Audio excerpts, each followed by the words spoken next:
en la parte de siguiente, que sería la confrontación de perspectivas en la Semana Escarlata. Aquí ya me estoy metiendo al objetivo general de la tesis, no tanto el objetivo de análisis narratológico del cuento. Aquí sostengo todos los niveles y aspectos que se confrontan a partir del cuento mismo. Para no hacer muy largo el esquema, me voy hasta la última parte, en el que como conclusión de este apartado sostengo que el personaje de Galisteo, que es el detective, se confronta a Rómulo. Galisteo es el detective basado en la racionalidad, en la investigación, en el bien jurídico, mientras que Rómulo, recordemos que es un músico, tiende más a lo pasional, incluso al tabú, porque Rómulo en sus sueños es asesino, viola a su propia sobrina, mata, este, animales y hace ciertos desmanes en la ciudad que en el mundo onírico, digámoslo así, en el mundo de la vigilia, perdón, no se puede hacer. Entonces Rómulo presenta un doble que es característico de la narrativa fantástica también, que más adelante lo sostengo. Entonces, entre personajes hay una confrontación. También en el mundo de la vigilia y el onírico, es decir, el mundo de los sueños y el mundo de la realidad, entre comillas. Esa misma confrontación la tenemos en el manuscrito, que presenta un mundo real y un mundo onírico. Y posteriormente el género policíaco y el género fantástico, es decir, la confrontación de perspectivas va desde lo particular hasta lo general del cuento, ¿no? Entonces eso es lo que sostengo en gran medida. En el 2.6, la transgresión del umbral entre el sueño y la vigilia, metalepsis. Fíjense cómo esta parte, este último apartado, lo dejé hacia el último y no lo presenté en un principio, no lo desarrollé en un principio ni a la mitad, sino que lo dejé al final. ¿Por qué? Porque la metalepsis es una estrategia narrativa que consiste en la transgresión de los niveles narrativos.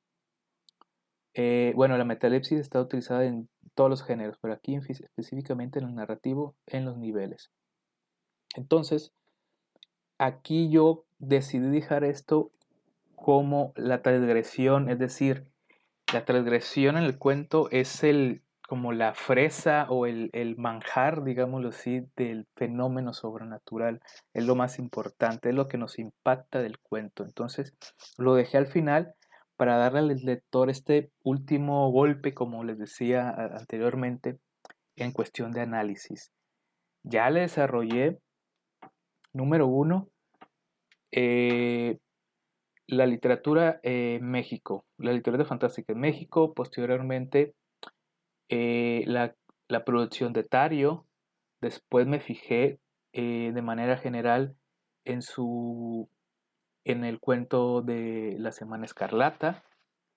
Empecé a mencionar las diferencias entre el género policíaco y el género fantástico.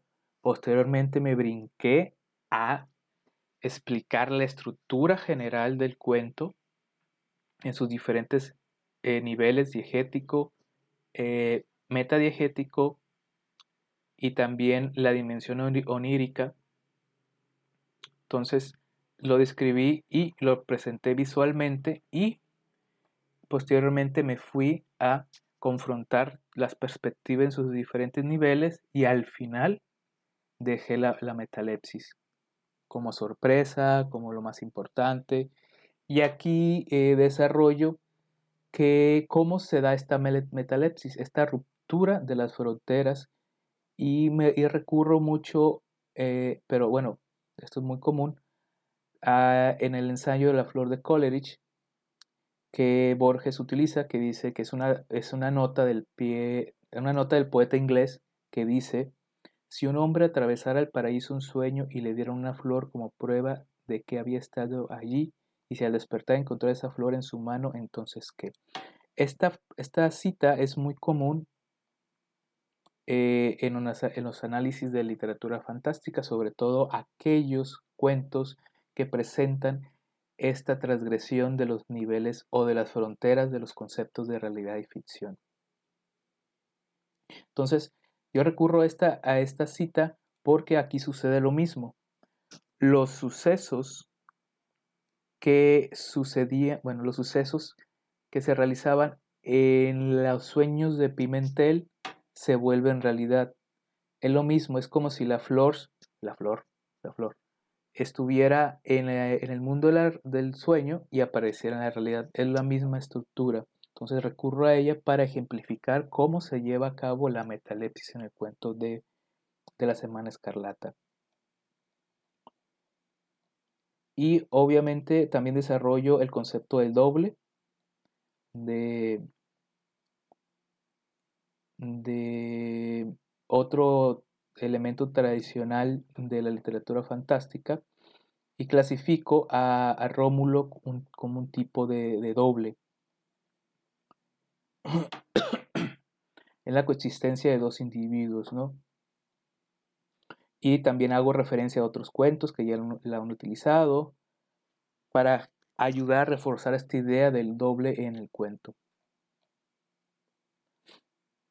Y hacia el final, más adelante, todo esto es parte del análisis, pero no es más o menos importante.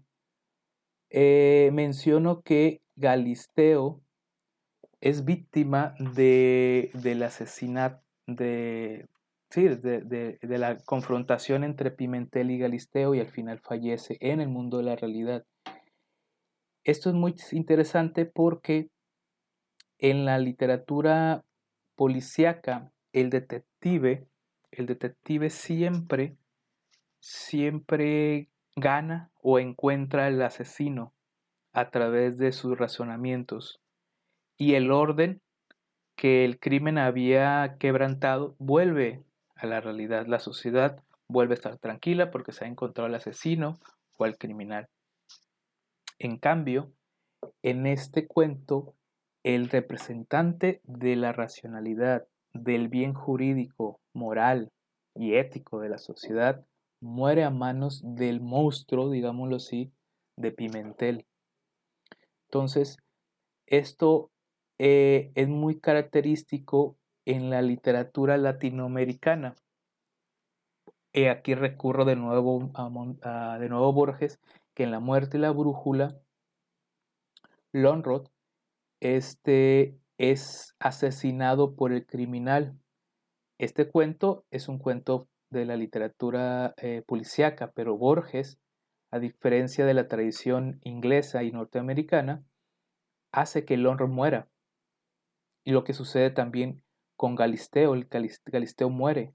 Entonces, sostengo que hay un parentesco con la literatura policíaca latinoamericana de este cuento con esta tradición, porque la literatura latinoamericana del policíaco no hay unas, por su realidad, la realidad social, nunca hay una justicia. El orden nunca está establecido. Y esto se ve en ese tipo de cuentos que ya Borges, desde no recuerdo qué año, ya lo había instaurado. Entonces, el Tario también vuelve a hacer esta estrategia para decirnos que la tranquilidad de la racionalidad no está funcionando, al contrario, está funcionando otro tipo de racionalidad que no conocemos y que se come, que mata aquella que sí conocemos. Aquello misterioso está sobreimpuesto sobre lo conocido. Y esto es en general el análisis que hago del cuento. No me puse a punto por punto cada párrafo porque iba a ser demasiado extenso y ya nos está comiendo el tiempo. pero esto lo hice para que vean que el análisis en una tesis tiene sus ventajas, como la extensión, que ayuda a ser más claro, sobre todo, y generalmente los productos de las tesis se vuelven artículos. Yo tengo una ponencia sobre este cuento que tuve que resumir en 10 páginas. Obviamente quité muchas cosas de acá, muchas cosas, para hacerle una ponencia de 10 páginas, 12 páginas. Entonces, el objetivo era que vieran cómo en la tesis, igual que en el artículo, se segmentan los temas a debatir poco a poco.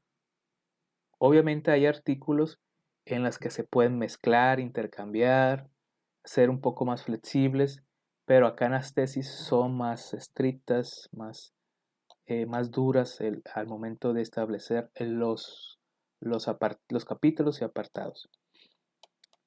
Bueno, espero que les sirva de algo para sus trabajos. Obviamente yo voy a estar al pendiente de lo que me manden y dar mis opiniones y comentarios.